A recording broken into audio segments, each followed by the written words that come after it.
ಇವತ್ತು ಒಳ್ಳೆ ಮುಹೂರ್ತದಲ್ಲಿ ಈ ಕಾರ್ಯಕ್ರಮದ ಗುದ್ದಲಿ ಪೂಜೆಯನ್ನ ನಾವು ಮಾಡಿದ್ದೀವಿ. ಕಾರ್ಯಕ್ರಮ ಯಶಸ್ವಿ ಆಗಬೇಕು, ಲಕ್ಷಾಂತರ ಜನ ಈ ಕಾರ್ಯಕ್ರಮಕ್ಕೆ ಬರಬೇಕು.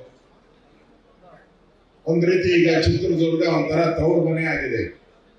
ಬಂದಂತವ್ರೆಲ್ಲರೂ ಕೂಡ ಸಮಾಧಾನ ಮಾಡಿ, ಬರೋದೆಲ್ಲ ಇಂಪಾರ್ಟೆಂಟು, ಅವ್ರು ಮುಗಿಸ್ಕೊಂಡು ಊಟ ಮಾಡಿ ವಾಪಸ್ ಹೋಗೋವರೆಗೂ ಆ ಟ್ರಾಫಿಕ್ ಇಂದ ಹಿಡಿದು ಎಲ್ಲ ವ್ಯವಸ್ಥೆಯನ್ನು ಮಾಡುವಂತವರು ಇಲ್ಲಿ ಬಂದಿರತಕ್ಕಂತ ಪ್ರಮುಖರು.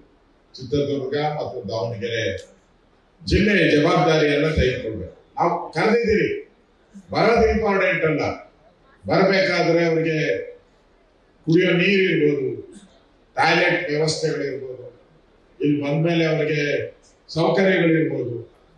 ಯಾರು ಇಲ್ಲಿ ಬಂದು ಬೇಜಾರಾಗಬಾರ್ದು, ಖುಷಿಯಿಂದ ಹೋಗ್ಬೇಕಿಲ್ಲಿ. ಒಳ್ಳೆ ಕಾರ್ಯಕ್ರಮಕ್ಕೆ ಬಂದಿದ್ದೀರಿ, ಯಡಿಯೂರಪ್ಪನವರ ಕಾರ್ಯಕ್ರಮಕ್ಕೆ ಬಂದಿದ್ದೀರಿ.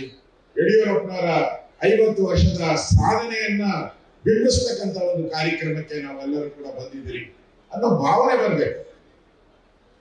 ಈಗಾಗಲೇ ಕಾರಜೋಳ ಅವರು ಹೇಳಿದ್ದಾರೆ, ಎಲ್ಲ ಮಠಾಧೀಶರು ಕೂಡ ಬರ್ತಾರೆ.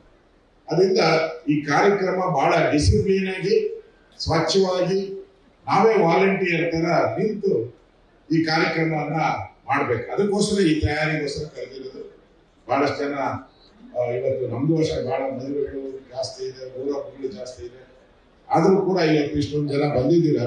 ನಾನು ನಿಮ್ಮಲ್ಲಿ ವಿನಂತಿ ಮಾಡುವಂಥದ್ದು, ಈ ಕಾರ್ಯಕ್ರಮ ನಮ್ಮ ಕಾರ್ಯಕ್ರಮ ಅಂತ ನಾವು ಮಾಡ್ಬೇಕು. ಬರೋರೆಲ್ಲರಿಗೂ ಸರಿಯಾದಂತಹ ಸ್ವಾಗತ ಆಗ್ಬೇಕು, ಅವ್ರಿಗೆ ಯಾವುದೇ ರೀತಿ ತೊಂದರೆ ಆಗಂಗೆ ನೋಡ್ಕೋಬೇಕು. ಯಡಿಯೂರಪ್ಪನವರ ಸಾಧನೆಗಳೇನಿದೆ ಅದು ಬಿಂಬಿಸ್ತಕ್ಕಂಥ ಒಂದು ಕಾರ್ಯಕ್ರಮ ಇದಾಗಬೇಕು. ಅದಕ್ಕೋಸ್ಕರ ನಾವೆಲ್ಲರೂ ಕೂಡ ಲಕ್ಷಾಂತರ ಸಂಖ್ಯೆಯಲ್ಲಿ ಬರುವಂತ ಒಂದು ವ್ಯವಸ್ಥೆಗಳನ್ನ ನಾವು ಮಾಡಬೇಕು. ಇವತ್ತು ಒಳ್ಳೆ ಟೈಮಲ್ಲಿ ರುದ್ರಿ ಪೂಜೆಯನ್ನು ಮಾಡಿದ್ರಿ. ಕಾರ್ಯಕ್ರಮ ಪೂರ್ತಿ ಯಶಸ್ಸು ಆಗ್ಬೇಕು ಅನ್ನೋ ದೃಷ್ಟಿಯಿಂದ ಇವತ್ತು ಸಭೆ ಕರೆದಿದ್ದೀರಿ. ತಾವೆಲ್ಲರೂ ಕೂಡ ಬಂದಿದ್ದೀರಿ.